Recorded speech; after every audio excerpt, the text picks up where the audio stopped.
वैसे तो मोहनदास करमचंद गांधी को दक्षिण अफ्रीका में हो रहे अन्याय से बहुत दुख पहुंच रहा था, लेकिन वो वहां किसी काम से गए थे और उस काम में कोताही उन्हें मंजूर नहीं थी। इसलिए वो सब कुछ भुलाकर अपने काम में जुट गए। आखिर दादा अब्दुल के केस की तैयारी करने का समय आ गया था और तभी उन्हें तथ्य की महिमा का भी पता चला। तथ्य यानी सच्ची बात, वो सच्चाई जिस पर डटे रहो तो कानून खुद ही मदद को आगे आ जाता है।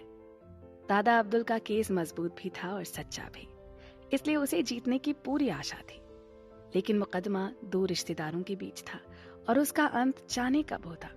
इतने समय में उन दोनों के ही पूरी तरह बर्बाद हो जाने की आशंका भी थी। इसलिए मोहनदास ने अपना दिमाग लड़ाते हुए पंचों के सामने समझौते का प्रस्ताव रखा और इस झगड़े को आपस में ही निपटा लेने के लिए दोनों पक्षों को मना लिया। इसका नतीजा ये निकला कि दोनों पक्ष खुश भी हुए और उनकी प्रतिष्ठा बढ़ी। मोहनदास के संतोष की सीमा न रही।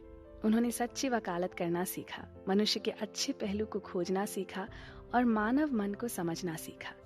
उन्होंने देखा कि वकील का कर्तव्य दोनों पक्षों के बीच खुदी हुई खाई को पाटना होता है। इस शिक्षा ने उनके मन में ऐसी जड़ जमाई कि अगले 20 साल की वकालत का अधिकांश समय उन्होंने अपने दफ्तर में बैठकर सैकड़ों मामलों को आपस में सुलझाने में ही बिताया। उसमें उन्होंने थोड़ा पैसा जरूर खोया, पर अपनी आत्मा को खोने न दिया। मुकदमे के खत्म होने पर मोहनदास के लिए प्रिटोरिया में रहने का कोई कारण न रहा। वो वापस डर्बन चले गए और वहां से हिंदुस्तान लौटने की तैयारी करने लगे। अब्दुल सेठ ने उन्हें बिना मान सम्मान जाने न दिया और उनके सत्कार में एक सामूहिक भोजन रखा। उस दिन वहां रखे एक समाचार पत्र में भारतीय लोगों के मत का अधिकार छीन लेने की बात लिखी गई थी, पर इसके बारे में किसी को ज्यादा जानकारी न थी। अब्दुल सेठ ने भी ये कहकर पल्ला झाड़ने की कोशिश की कि कानूनी बातों से हमें क्या लेना देना, हम तो भाई व्यापारी ठहरे, बस धंधा चलना चाहिए। मोहनदास ने पूछा, पर यहाँ पैदा हुए और अंग्रेजी जानने वाले इतने सारे नौजवान हिंदुस्तानी हैं, वो क्या करते हैं? तो जवाब में अब्दुल सेठ ने माथे पर हाथ रखकर कहा, अरे भाई, उनसे हमें क्या मिल सकता है, वो बेचारे इसमें क्या समझे, वो तो हमारे पास भी नहीं फटकते, और सच पूछो तो हम भी उन्हें नहीं पहचानते। वो ईसाई हैं, इसलिए पादरियों के पंजे में है, और पादरी सब गोरे हैं जो सरकार के अधीन है। ये सुनकर मोहनदास की आंखें खुल गईं। उन्हें लगा कि इस समाज को तो अपनाना चाहिए। क्या ईसाई धर्म का यही अर्थ है? वो ईसाई हैं, इससे क्या हिंदुस्तानी नहीं रहे और परदेशी बन गए? लेकिन उन्हें तो वापस स्वदेश लौटना था, इसलिए उन्होंने अपने विचारों को प्रकट नहीं किया। पर फिर भी अब्दुल सेठ के कान में ये बात डाल दी कि अगर ये कानून इसी तरह पास हो गया तो आप सबको बड़ी मुश्किल में डाल देगा। ये तो हिंदुस्तानियों की आबादी को मिटाने का पहला कदम है, इसमें सभी के स्वाभिमान की हानि है। ये बात पास खड़े हुए कुछ लोगों ने सुनी और अब्दुल सेठ से मोहनदास को रोकने का आग्रह करने लगे। वो तो पहले ही अपने मन में इस लड़ाई के लड़ने की रूपरेखा बना चुके थे, बस फिर क्या था। उन्होंने वहां 1 महीने और रुकने का निर्णय ले लिया। उनका मानना है कि इस तरह ईश्वर ने दक्षिण अफ्रीका में उनके स्थायी निवास की नींव डाली और उनके मन में स्वाभिमान की लड़ाई का बीज रोप दिया।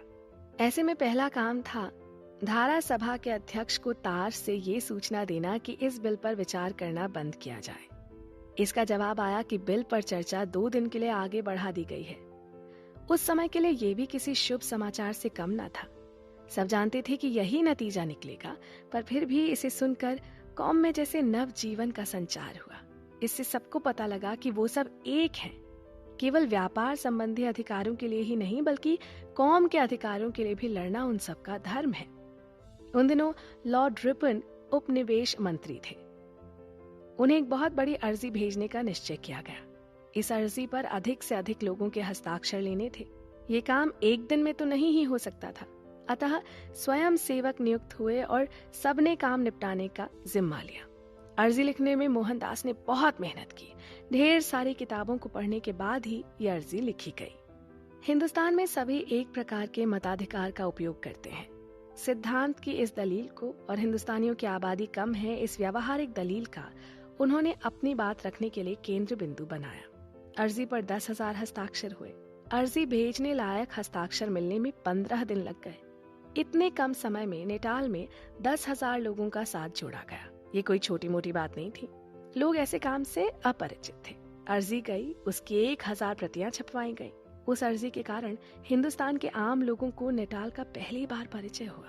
मोहनदास भी जितने अखबारों और सार्वजनिक नेताओं के नाम जानते थे, उन सभी को अर्जी की प्रतियां भेजकर उनका समर्थन मांगा। टाइम्स ऑफ इंडिया ने उस पर लेख लिखा और हिंदुस्तानियों की मांग का अच्छा समर्थन किया। साथ ही लंदन के टाइम्स का समर्थन भी मिला, जिससे आशा बंधी कि अब ये बिल मंजूर न हो सकेगा। अब मोहनदास नेटाल छोड़ने की स्थिति में नहीं थे। लोगों ने उन्हें चारों तरफ से घेर लिया और नेटाल में ही स्थायी रूप से रहने का अत्यंत आग्रह किया।